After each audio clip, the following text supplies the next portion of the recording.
Was it during the QRF where the kind of epic Animal House parties were taking place? Yeah, I mean, that was pretty much from the day we got there. Yeah. So I call it the combat mullet, right? Like business in the front, party in the back. Yeah. Yeah. So you Tell go us out about there, that shit. you go out, you do your run. And this is how I start the book. You go out, you do a run. Like I ended up shooting out a tire of a dude. And then we go into the green zone, take a shower, go work out, and then you're just you're at the pool. It's Thursday night, you're at the pool. There's so much beer that you can buy. There's beer, there's Jack Daniels, there's everything. Now the beer, I'm not gonna lie to you, if it's June in Iraq and it's 140 degrees and the beer's sitting out on a pallet, it's not the tastiest Carlsberg you've ever had. Yeah. But it gets the job done, right? Yeah. So we'd go out to the pool and just get absolutely hammered. Just hammered. Was the prospect of being called out non-existent at that point because you're only doing specific movements? You know, the QRF is in relation to pre-planned State Department shit. It's not like military QRF where they're going out and maybe they're ambushed and you didn't realize it. Now you're going to have to be activated in the middle of the night. There was basically no chance of that, which allowed you to get shit-faced like that. Yeah, they did not. They didn't run at night. Okay. It was all during the day. Okay. So once the sun went down, you know, it was time. The military's going out and you guys are getting shit-faced. Yeah. I mean, it seems. I don't know how we didn't win faster. It's just. Yeah. So tell us about the pool experience. I mean, is it just you guys? I mean, is it a fucking sword fight, or are there other departments and entities there that are kind of all coagulating at the Oasis? Oh, it was everybody. Everybody. It was everybody, but the military people couldn't drink, right? So, but you would still have like the military people out there. They have like a little gazebo that they had, and the Blackwater guys would go up there and try to hit on like the Navy officers and stuff. But Yeah. it was sausage fest, right? Yeah. It was amazing.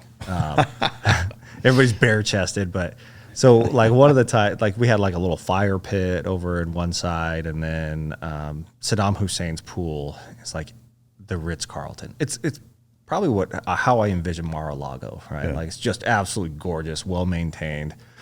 There's a fountain that has, I think, like a flying gypsy that's spitting water out. Like it's beautiful.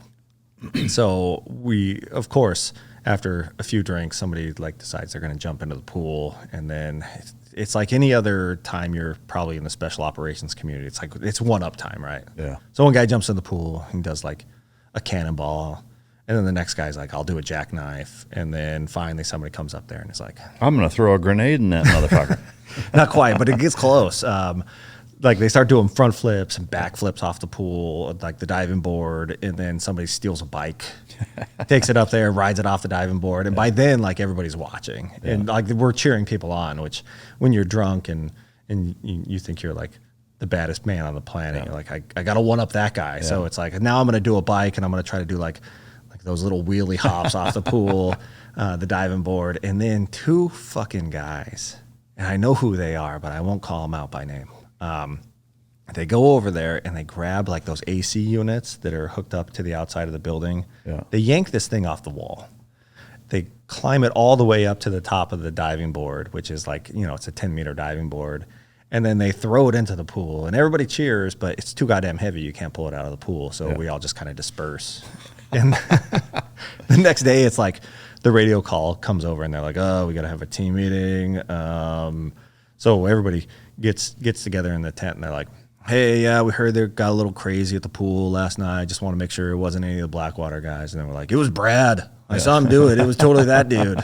And they're like, "No, I don't think you're getting it. Like, it wasn't us. Yeah. It wasn't." And they're like, "No, fucking, I saw him. I saw him do it."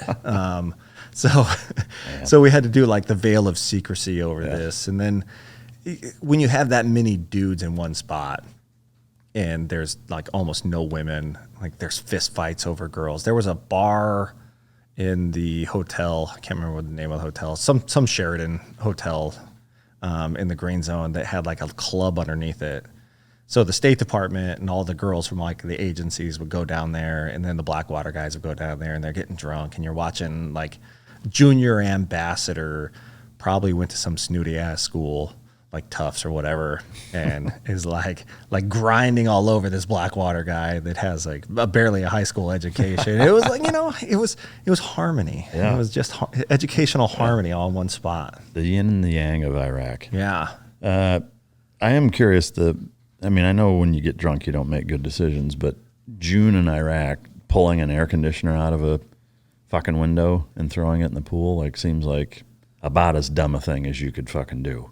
Well, I wouldn't say it's even in the top 10 of the stupidest shit that I saw over there. Well, give us that rundown then. Well, I'll give you number one is it was on my birthday, and you never tell anybody your birthday, because the first thing they're going to do is they're going to hog tie you. Yeah. They're going to duct tape you. They're going to put duct tape in your hair, on your beard, and then they're going to throw you in those big piles of sand where they would make their sandbags.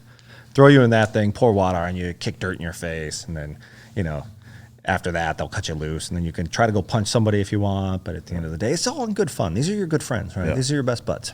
So it's my birthday, and I'm sitting around the fire pit behind the pool, and we're just like drinking Coronas. It's actually a pretty calm night at the pool.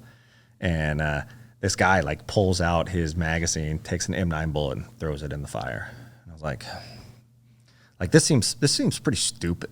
Like, I don't know a whole lot, but I know that that's probably not the best idea. Yeah. So a few more beers, and then like another guy pops his out and throws one in the fire. And then, I'm like, at this point, I'm drunk enough where I'm like, fuck it, I'll throw it in the fire. And I'm thinking in my head, like, if I die outside of this fire, like, what are they going to say? Like, Morgan died a hero. Yeah. He was protecting the freedom of the Iraqi people and others, and he died as a hero. And I'm like sitting there bleeding out with an M9 round in my chest from a goddamn fire. So they start cooking off, and you just see like this little burst of flames where the gunpowder like pops, and I'm like, I'm not hearing bullets fly, and the guy's like, don't worry about it. The shells are just cracking, and that's what you're hearing, and it's not really that dangerous. And then like another one pops off, and another one pops off, and I'm thinking, we are really like the dumbest people on the planet. And these guys are like in their late 30s and 40s, and I'm 23 at the time. Well, just hit 24. And I was like, is this really how we're gonna die? Did anything happen? No. I assume with no chamber and no barrel and no pressure, like, there's not going to be a significant amount of velocity behind it. I mean, it's still a dumb fucking thing to do, but I don't think it would kill you, right? It probably wouldn't, but who the hell knows? Yeah. We when we were at Fort Chaffee, quick story, we actually set a pallet of pen flares on fire. And those don't need a chamber or a barrel to fly, obviously. So that was a fucking nightmare. Like, I don't know who thought that was not even just okay, but a good idea. And it was to get rid of them. It was like, it was one of those, hey, we have 46,000 pen flares that we have to dispose of before we leave. And we can sit here, for 3 days straight wearing your fucking thumbs out trying to shoot these things off, or we'll just fucking burn them. Let's burn them and see what happens. And it was a fucking nightmare.